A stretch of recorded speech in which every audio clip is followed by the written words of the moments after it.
शासनाने 90% संमती झाल्याचे वारंवार सांगितले आहे, मात्र वस्तुस्थिती वेगळी आहे।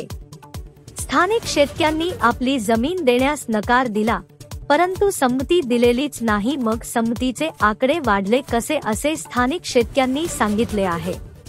काही ठिकाणी जबरदस्तीने संमतीपत्रे घेतली गेली आहेत असा आरोप होत आहे। यावेळी शेतकरी म्हणाले, जीव गेला तरी चालेल पण जमीन देणार नाही।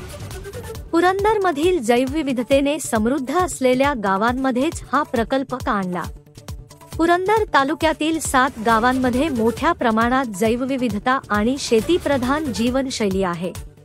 त्यामुळे इथे विमानतळ करता बारामतीमध्ये अशी जागा शोधावी जिथे ना शेतकऱ्यांचे नुकसान होईल ना पर्यावरणाचा हास होईल असे शेतकऱ्यांशी बोलताना ॲडव्होकेट असीम सरोदे म्हणाले। सरोदे यांनी शेतकऱ्यांच्या वतीने शासनाविरोधात कायदेशीर लढाई उभी करण्याची घोषणा केली आहे। तर येथील शेतकऱ्यांच्या जमिनी बळकावल्या जात आहेत, याबद्दल काय सांगाल?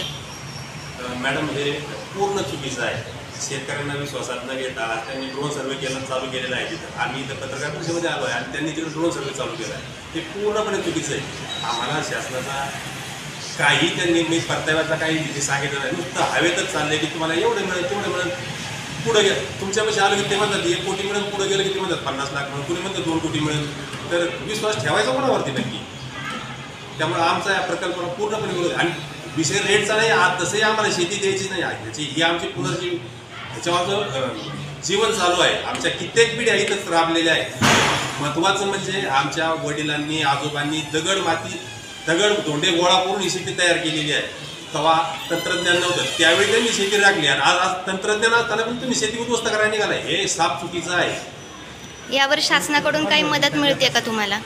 शासनाकडून तशी काय आम्हाला मदत सांगितलेली पण नाही आणि आम्हाला नको पण आहे। आम्ही आमच्या स्वतःच्या पायावरती उभे आहोत आणि आम्हाला फक्त स्वतःच्या पायावर उभे राहू दे।